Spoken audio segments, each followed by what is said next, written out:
10-year-old Charlene St. John glanced at the clock. It was almost 6 p.m., and her father should have been home by now. Her father, Ian St. John, was a Scottish immigrant who had fallen in love with the African-American woman who worked at the laundry where he took his clothes each week. Ian and Louise had married and moved into a small house in Denbigh, a suburb of Newport News, Virginia. Ian worked for the Northrop Grumman shipbuilding company at Newport News. With only a rudimentary education, he was not one of the white-collar engineers or technicians. He was, he liked to say, one of the men who held the ships together. If men like me didn't screw in the bolts and tighten the nuts, the ship would come apart and sink to the bottom of the sea, he insisted. Ian took pride in his work, and the walls in the living room of his house on Lorraine Drive were lined with photographs of the USS Ronald Reagan and the USS George H.W. Bush. These were nuclear carriers of the Nimitz class, both of which he had worked on for years. "Mama," Charlene pleaded, her hands over her heart. "Is something wrong? Did Daddy call and say he was going to be late?" "No, darling," Louise said.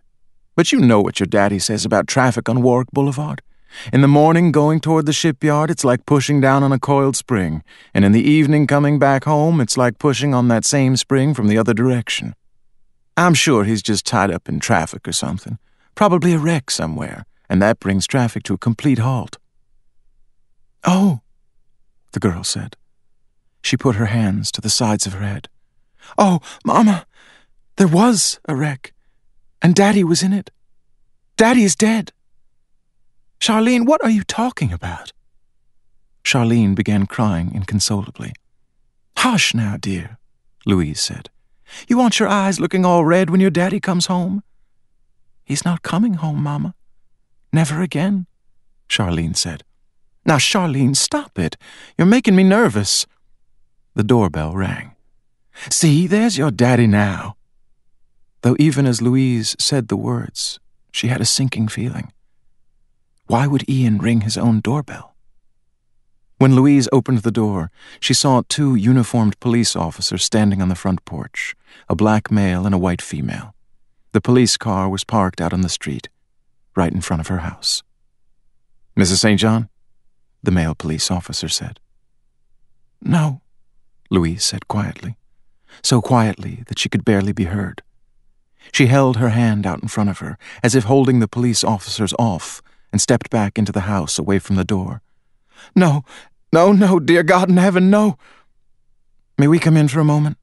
the policewoman asked gently. No, Louise said, burying her face in her hands and shaking her head. Charlene, who was no longer crying, came to the front door. "You may come in," she said. "And who are you?" the policewoman asked, smiling at the little girl. "My name is Charlene, and my daddy is dead, isn't he? He was killed in a car wreck on Warwick Avenue." As she said this, she clasped her hands over her heart again. The 2 police officers looked at each other in shock. "Has someone already called?" the policewoman wondered. "Nobody's supposed to call before we get here." "Nobody called," Charlene said. "But Daddy is dead, isn't he?" "Yes, sweetheart. I'm sorry to have to tell you that is true," the policewoman answered. "Mrs. St. John, is there someone we could call? A relative, a close friend, perhaps?" the police officer asked. Louise was still sobbing and totally unresponsive. "Mama has a good friend named Norma Keeler," Charlene said. "Do you know her telephone number?" the policeman asked. Charlene led the policeman over to the telephone, then pointed to a number that was written on a pad on the wall. "Thank you," the policeman said, as he picked up the phone and dialed the number. "Mama?" Charlene said. She stood next to her mother and wrapped her arms around her. "Mama, it will be all right." "Oh, Charlene, how did you know?" Louise asked, putting an arm around her daughter. "How did you know?" They could hear the low-key voice of the policeman on the phone. "What do you mean, how did she know?" the policewoman asked. "She knew," Louise said. "Even before you got here, she knew." "But how?" the policewoman asked. Charlene stood there like a little statue or a sentry on watch, gazing up at her mother.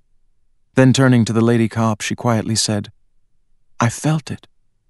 Here," and put her hands over her heart for the third time. Charlene's mother began to keen softly, and the look on the young girl's face as she comforted her mother brought tears to the policewoman's eyes.